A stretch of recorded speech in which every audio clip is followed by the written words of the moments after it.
Ouça o Agro, Gestão e Mercado, com Tiago Rodrigues, um podcast do Sistema CNA-Senar. Olá, seja bem-vindo a mais um episódio do podcast Ouça o Agro, Gestão e Mercado, seu podcast do Sistema CNA. No episódio de hoje, a gente vai debater a sustentabilidade da agricultura irrigada. Eu sou o Tiago Rodrigues, assessor técnico da CNA e trabalho com o projeto Campo Futuro, uma iniciativa do Sistema CNA com foco no levantamento de custos de produção de diferentes atividades agropecuárias pelo país. O tema de hoje é alusivo ao Dia Nacional da Agricultura Irrigada, comemorado no dia 15 de junho, e para comentar e debater conosco esses principais pontos aí do modelo de agricultura irrigada que o país adota hoje, da sustentabilidade desses modelos, eu tenho a honra de trabalhar aqui durante esses próximos 25 minutos com o professor sênior do UFV, Everardo Montovani, que também é presidente da Associação Brasileira de Irrigação e Drenagem. Professor Montovani, muito obrigado por aceitar nosso convite. Seja bem-vindo ao podcast Ouça o Agro. Obrigado, Tiago, O convite da CNA, a gente tem muito respeito pelo trabalho que vocês desenvolvem, A gente está envolvido aí com todo o pessoal que apoia a agricultura irrigada. E esse dia 15 realmente foi um dia importante, onde se consolida, uma comemoração de uma atividade importante para o país, importante para a sustentabilidade alimentar, para a segurança alimentar do Brasil e do mundo, que é o desenvolvimento da agricultura irrigada. Então, é um prazer estar aqui junto com você e com a CNA. Prazer é nosso, professor. E para a gente começar essa nossa conversa, eu vou entrar por essa seara aí que você já começou a colocar aí, que é a questão de segurança alimentar, Hoje, mais do que nunca, o assunto está bem alto, essa pressão por maior produção de alimento aí, utilizando a mesma área, contando aí com práticas conservacionistas e tendo isso como um carro-chefe aí da atividade agrícola, ela está sendo ventilada aí aos quatro ventos, como se diz no popular, Então, o primeiro ponto aqui para essa discussão nossa é tentando traçar um cenário, principalmente aí quando a gente imagina essa estratégia produtiva da agricultura, da pecuária, aí que lança a mão do sistema irrigado. E pensando, por outro lado, o que a sociedade entende desse modelo, principalmente numa discussão aí que a gente está bastante em alta com relação ao uso da água, principalmente, muita gente levando para o lado, vamos dizer assim, emocional da coisa, sem analisar a razão e sem impor na ponta do papel, na ponta do lápis, o que está por trás desse uso da água, os benefícios que eles trazem para o sistema. A gente está no momento de discussão desse modelo de agricultura irrigada aí de forma sustentável, Recentemente, os sistemas de irrigação foram contemplados no plano ABC+, para crédito agrícola. Eu queria que, nesse primeiro momento, professor, você colocasse aí para a gente como é que a gente pode exemplificar os sistemas de irrigação como um modelo sustentável, aí principalmente para esse público que está nos ouvindo hoje.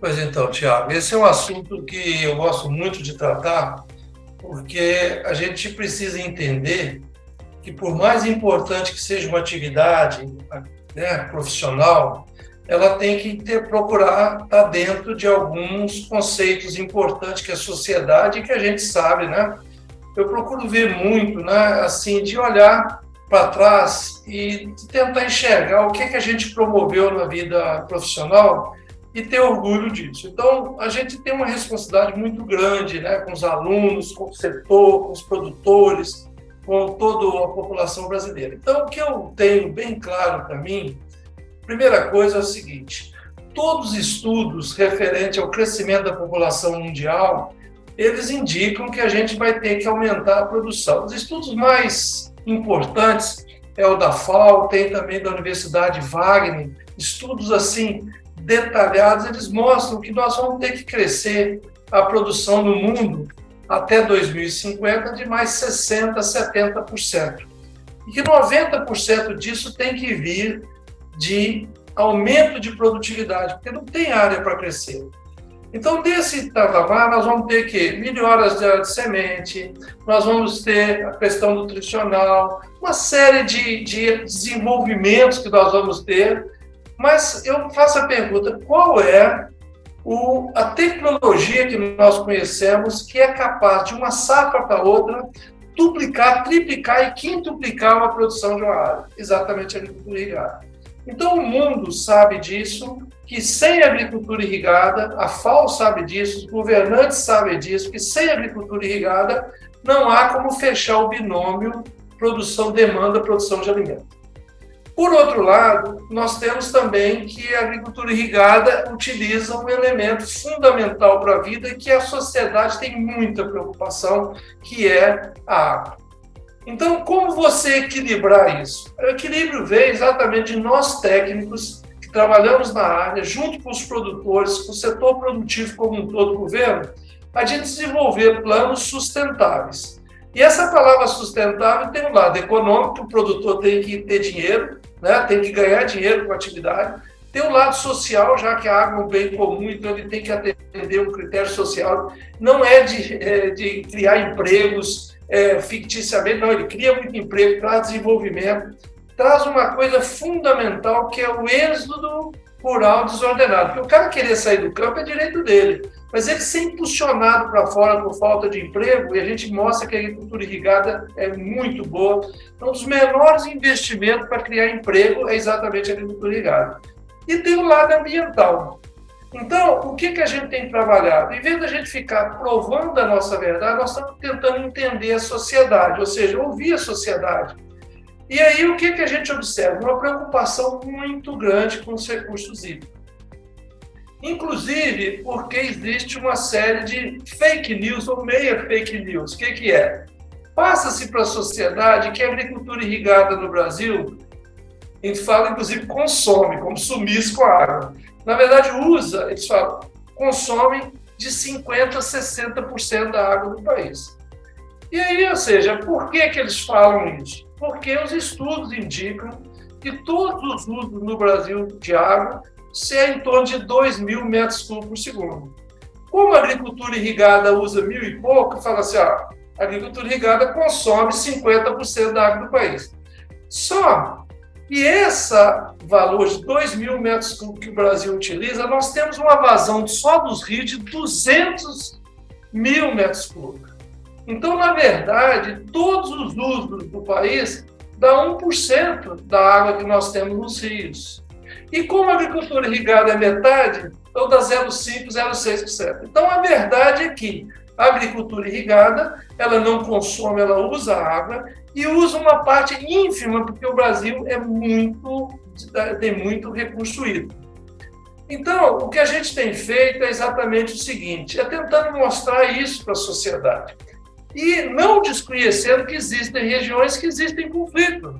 E nessas regiões nós temos que agir de forma técnica, evitar o crescimento da agricultura irrigada até que tenha meios para controlar isso. Porque o principal da nossa Lei 9433 de 1997 é que é o uso prioritário, apesar do uso compartilhado para todos os setores, mas o uso prioritário é do humano e dessedentação animal. Então, dentro dessa questão, a gente tem tentado entender isso e feito estudos ou promovido estudos onde a gente possa ter informação científica, técnica da disponibilidade hídrica e, com isso, eu gostei muito da palavra que você falou, que é o emocional. Em relação à água, existem duas coisas no país. Existe o achismo e o emocional. Eu acho que vai acabar com a... Eu acho que é isso.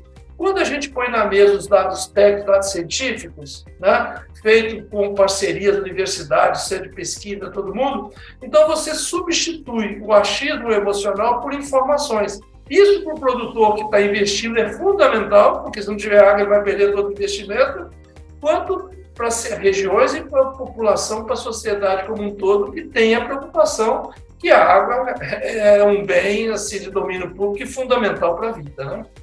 Eu acho que o senhor entrou para um lado aí bastante interessante do ponto de vista, principalmente dessa utilização da água aí, né?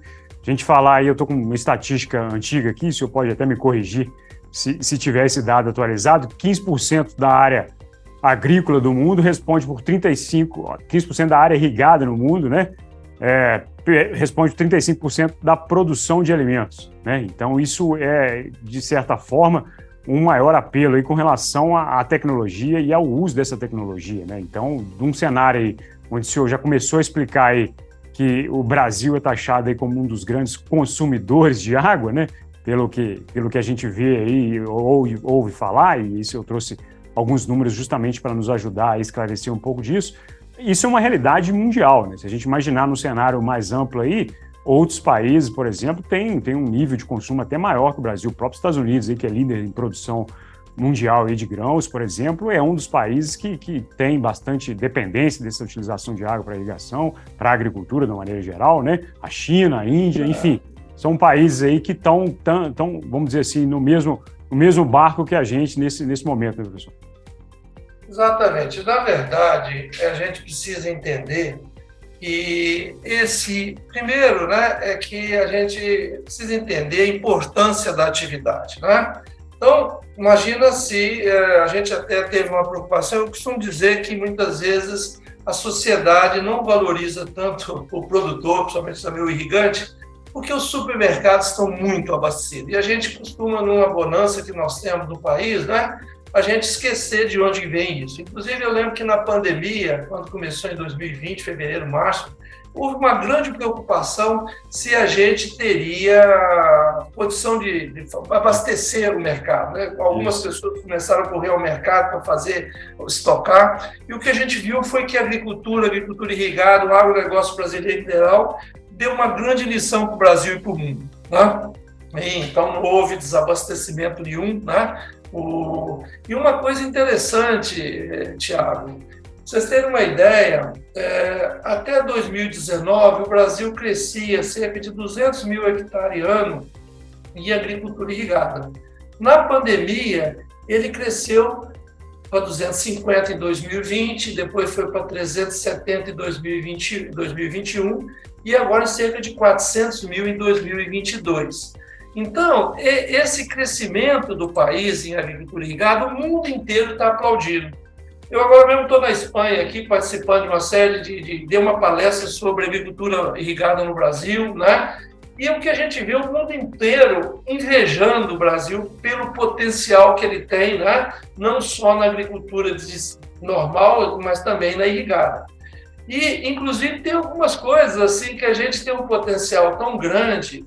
E essa questão água é uma questão que precisa ser administrada. Então, vamos supor o seguinte, que nós temos um volume de rios muito grande, né? Temos disponibilidade. Todos os nossos estudos de crescimento da agricultura irrigada passa por estudar se existe água dentro dos campos, porque o pessoal precisa entender que eu tenho uma vazão no rio, na cheia, tudo mais, mas a gente pega a vazão mínima daquele rio, num processo de calcular, a vazão mínima aqui que eu quero é essa. E só pode dar um outorga, uma licença de uso de água, um percentual desse vazão mínimo. Inclusive, uma das coisas que a gente luta no futuro é que haja o outorga sazonal, ou seja, que o produtor, quando tiver muita água no rio, ele tem água a mais, quando não tiver, ele tem menos. Então, isso é bem natural. Mas só para te dar um número, um estudo muito técnico feito pela Exalc, lá em Piracicaba, lá coordenado pelo professor Durval Dourado Neto, pesquisador renomado, ex-diretor de lá, uma pessoa de uma respeitabilidade muito grande, uma equipe muito grande, estudar no Brasil o seguinte: vamos crescer a agricultura irrigada em cima de área de sequeiro e em cima de área de pastagem degradada.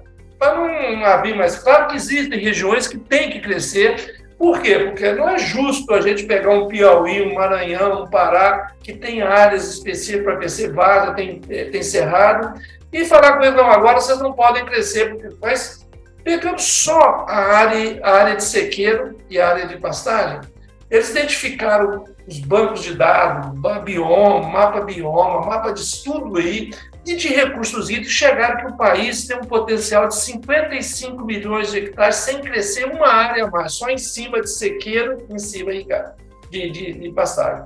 Sendo que, eu gosto muito desse número, 13,69, tanto repetir, eu guardei esse número, 13,69 milhões de hectares é a curto e médio prazo, ou seja, em regiões que já existe um agronegócio, que já existe um volume grande, então é mais fácil. E aí você vai, por exemplo, uma questão que está perto aí de vocês, Mato Grosso. Mato Grosso, que é a locomotiva brasileira, né, que tem uma produção cerca de 17% da produção nacional, Se fosse um país em soja, seria o terceiro país do mundo, depois do Brasil e Estados Unidos, porque a produção é muito grande. Eles têm uma irrigação que representa 2% do Brasil, com 180 mil hectares. Só que eles têm um potencial total de 11 milhões de hectares em cima de agricultura de sequeira e pastagem e 4 milhões em cima de áreas mais propícias. Então, ele detém 30% do potencial brasileiro. Então, você imagina se o Mato Grosso desenvolve uma agricultura irrigada, ele vai, além de produzir de sequeira, ele vai explodir. E entra uma coisa importante, que quando você entra com a agricultura irrigada, mesmo num estado como o Mato Grosso, outro estado que tem 2 safras, normalmente, você puxa a primeira safra, normalmente soja, para mais cedo, logo que vence o vazio, pode plantar.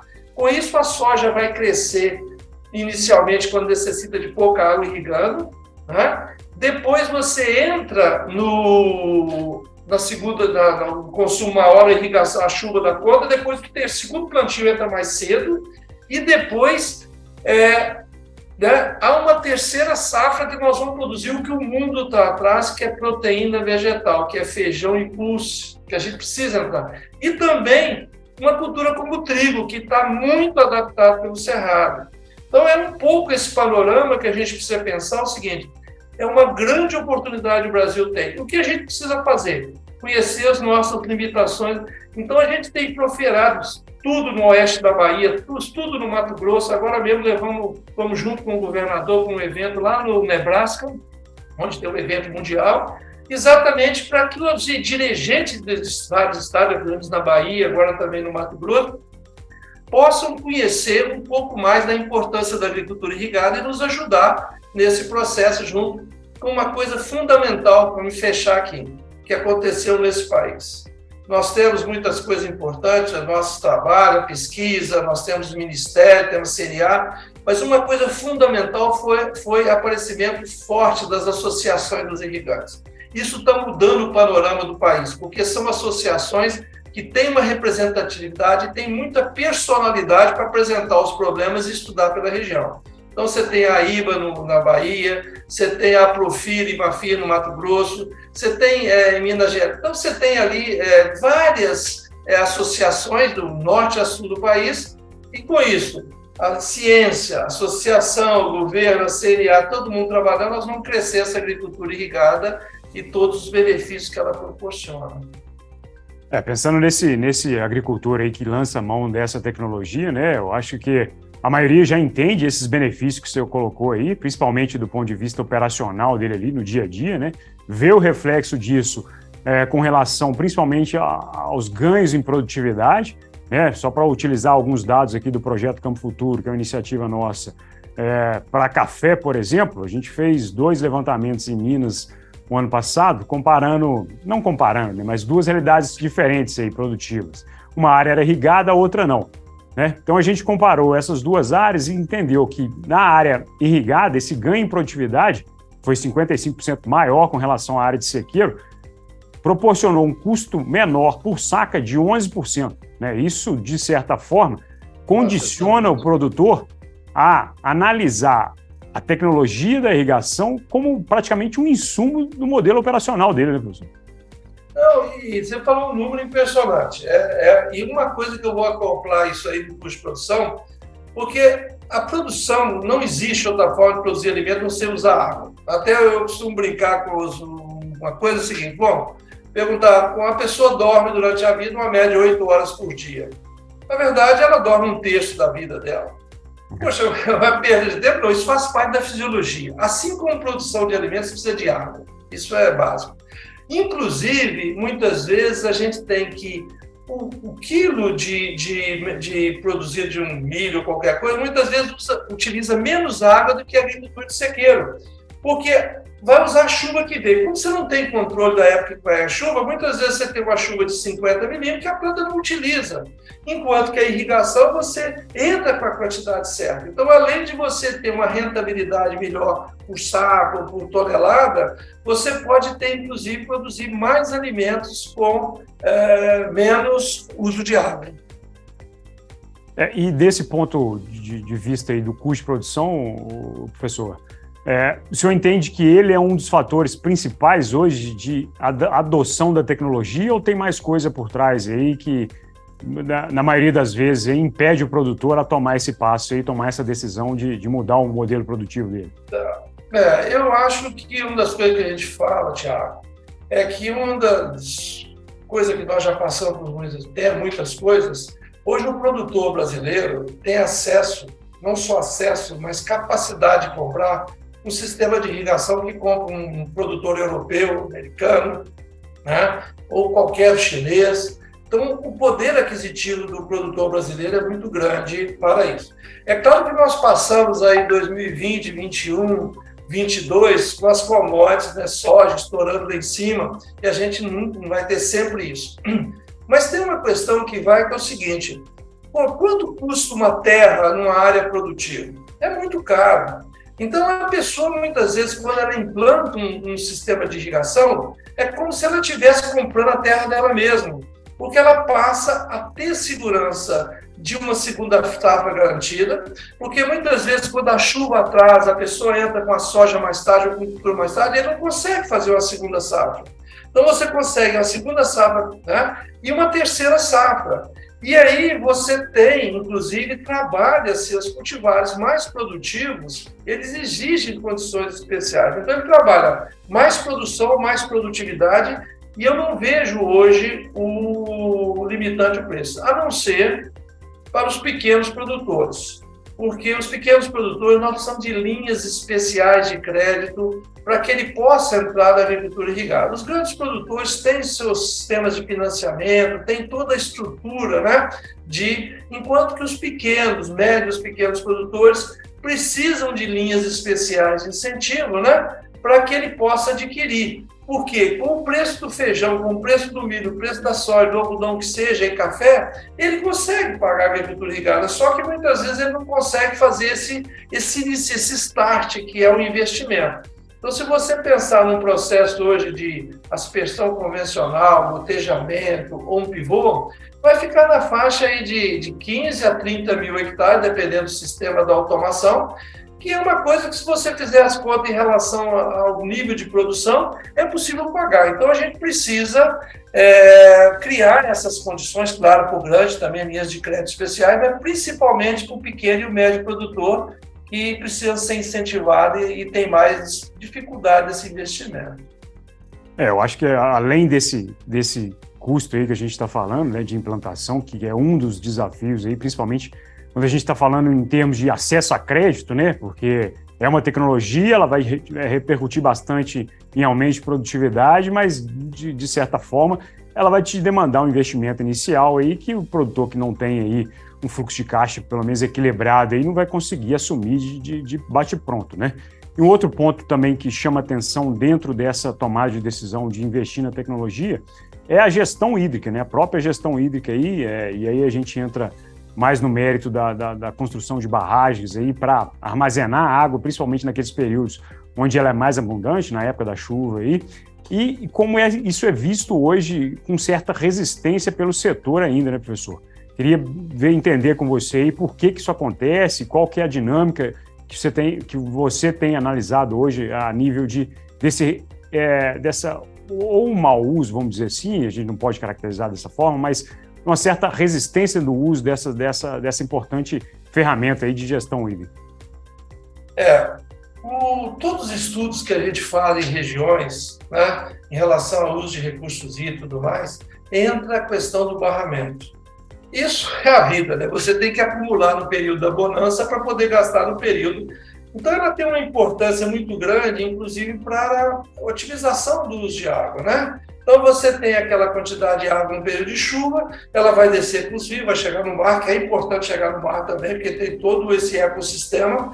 Mas se ele reservar parte dessa água, né, e armazenar, ele vai poder irrigar sem comprometer no período seco a vazão dos rios, né? Então, isso é uma luta do setor muito grande, inclusive de transformar as barragens para irrigação como de utilidade pública.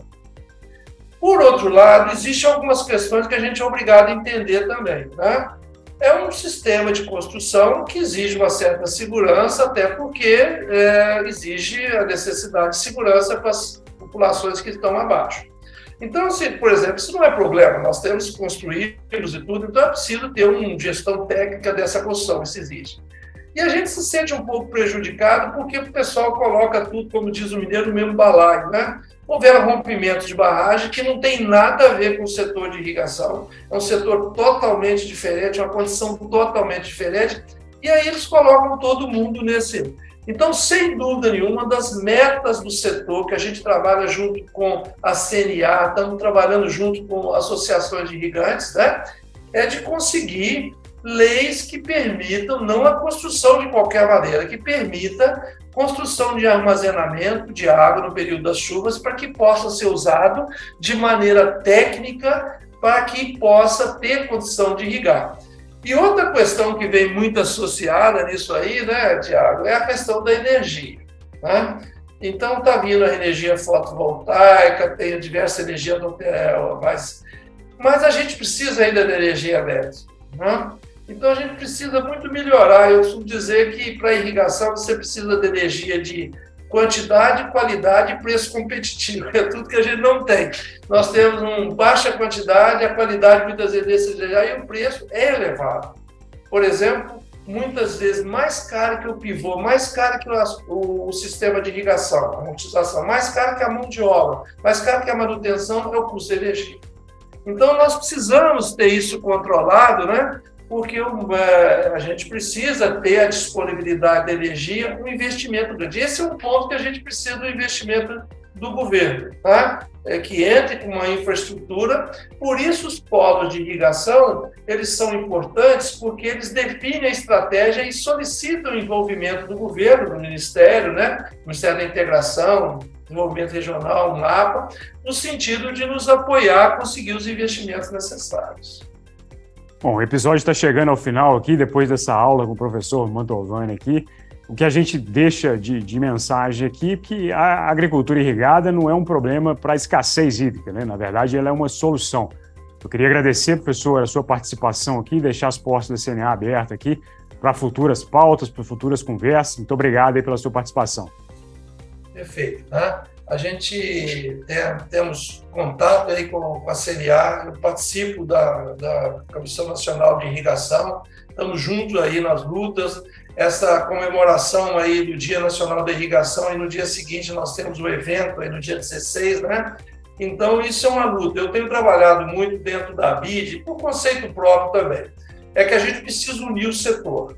O que é unir o setor? A gente entender cada um que pode fazer de melhor e cada um ajudar. Então, a CNA tem uma estrutura, uma negociação política, tem uma estrutura organizada em Brasília e a gente precisa usar isso. A BID trabalha a parte de evento, a parte mais das universidades, a questão, né? Nós temos o Inovare lá do Ceará, que tem umas lives, tem um evento. Então, a gente precisa, nós temos a FIB, né, a Feira Internacional de Irrigação, em outubro. Então, a gente precisa juntar associações de irrigantes para que a gente possa, junto, lutar pelo setor. E sempre nós trabalhamos com a ideia, não queremos crescer a agricultura irrigada de qualquer maneira. Queremos crescer da forma sustentável, que dê produção, segurança alimentar, mas também com segurança hídrica, né? E que a sociedade tanto precisa e quer ver, não é isso? Muito obrigado, Thiago. Perfeito, professor. Obrigado mais uma vez. A turma que nos acompanha aí, obrigado pela audiência. Esse foi mais um episódio do podcast Ouça o Agro, Gestão e Mercado. Até o próximo episódio e um abraço. Ouça o Agro, Gestão e Mercado, com Tiago Rodrigues, um podcast do Sistema CNA Senar.